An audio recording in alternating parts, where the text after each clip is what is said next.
There is this absolute disdain that we have for the poor, and it reflects in our culture, in our literature, in our music, in our politics, and even in our lifestyle, and it is not good. The worst thing you can be in Nigeria is to be poor. Being poor is even worse than being a thief or a kidnapper or someone that kills.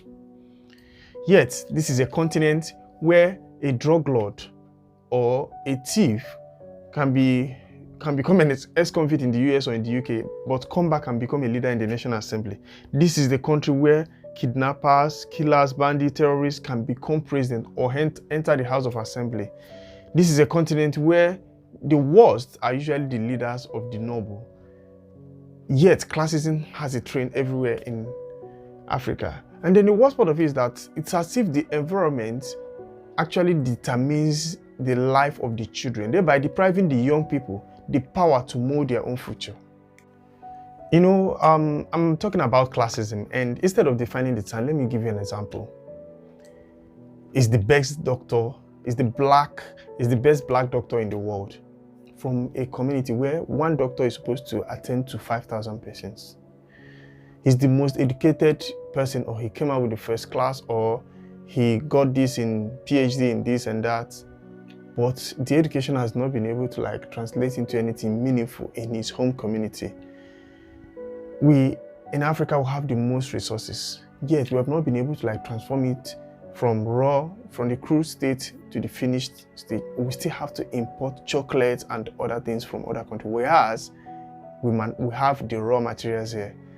We are the richest continent, yet we house the poorest people in the world. You know, there's this feeling, there's this, should I call it euphoria that comes with, we're the best, that is classism. You're talking about first among equals.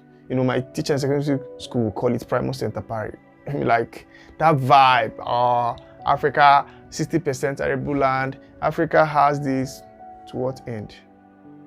The truth of the matter is that those with this classism kind of mentality have forgotten that as long as Africa cannot feed itself, cannot shelter itself, protect itself, or build itself by its own means, we're actually going to remain poor. And there's no development that is going to come here.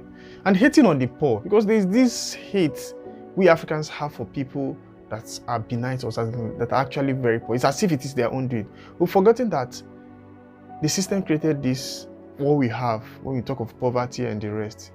No African is actually poor. No African is supposed to be poor. For crying out loud, 60% of all arable land in the world is here in Africa.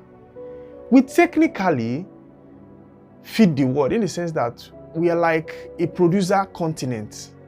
Most of the gadgets, the phone I'm using to make these videos, laptops, even the airplane, different things, the raw materials are got here. But here we are, our minds are still thinking. When you see your fellow person, you look down on the person. We see Nigerians look down on Togolese. You see South Africans, see Zimbabweans as lower. This classism, like I'm better than you.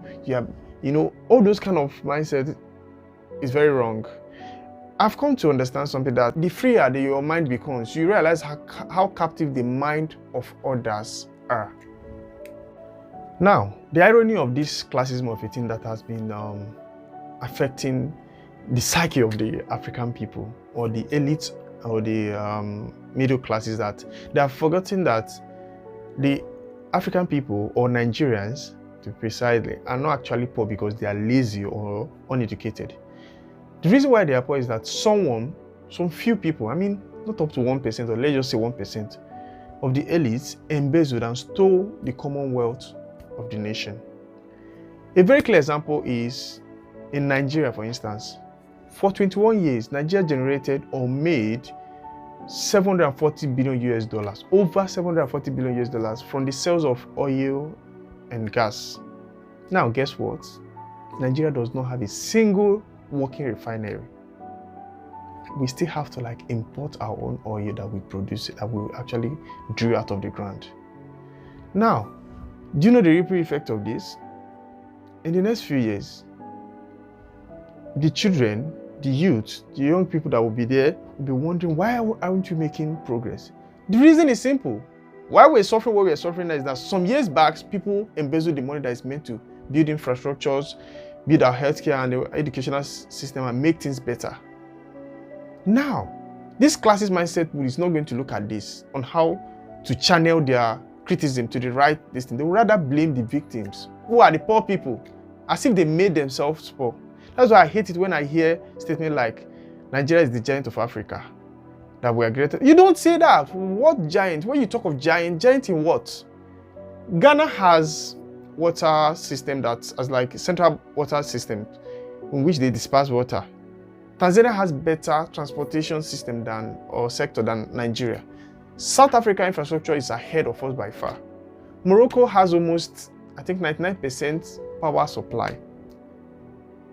Now, you don't call these countries giant of Africa and then you're calling Nigeria giant of Africa. I think it's a classist mindset that does that. Is it because of we have the higher GDP? A GDP that does not reflect on the HDI. You know what HDI means. That means Human Development Index. I mean, it doesn't show giant of Africa, and we are the poverty capital of the same Africa. How does this work? So this is actually the reason why I made this video, is to actually dissuade those that still think they are better than others because you are from a particular continent or from a particular country in Africa. It doesn't make sense.